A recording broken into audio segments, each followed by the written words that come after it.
នៅពីក្រោយខ្នងនៃភាពស្ងប់ស្ងាត់និងសេនាបតីអូមបរិជ្ជវាំងថៃមានរឿងរ៉ាវអាត់កំបាំងមួយដែលកាសែតល្បីៗលើពិភពលោកដូចជា Bill របស់អាល្លឺម៉ង់និង Daily Mail របស់អង់គ្លេសបានចាប់អារម្មណ៍ចុះផ្សាយនោះគឺរឿងរ៉ាវក្រុមស្នំអូមព្រះអង្គឬស្រីកំដររបស់ព្រះមហាក្សត្រថៃរជ្ជកាលទី10ព្រះបាទមហាវជ្ជរាលង្ក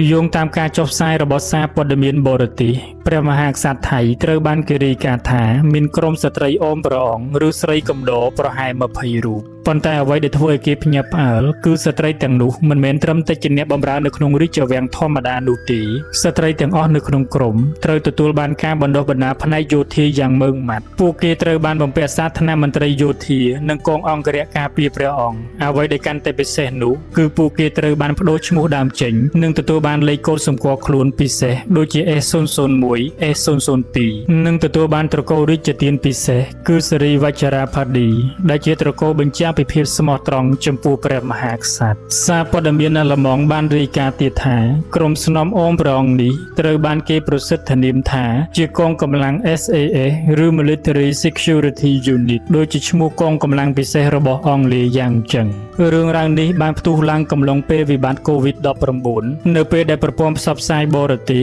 បានទម្លាយថាព្រះអង្គបានដឹកនាំក្រុមស្រីកំដរនិងមន្ត្រីអូមដំណើរទាំង20រូបនេះទៅស្នាក់នៅសន្តាគារមួយនៅជើងភ្នំអាល់ប្រទេសអាល្លឺម៉ង់ប៉ុន្តែទោះជាយ៉ាងណានៅក្នុងរាជវាំងថៃព្រះអង្គមានព្រះអគ្គមហេសីស៊ូធីតានិងស្នំឯកស៊ីនីណាតតែប៉ុណ្ណោះដែលទទួលបានការប្រកាសជាផ្លូវការចំណែកឯស្ត្រី20រូបផ្សេងទៀតមិនមានគោរមងារជាស្នំផ្លូវការឡើយគឺស្ថិតនៅក្នុងឋានៈជាអង្គរៈនិងមន្ត្រីយោធានៅក្នុងរាជវាំងតែប៉ុណ្ណោះ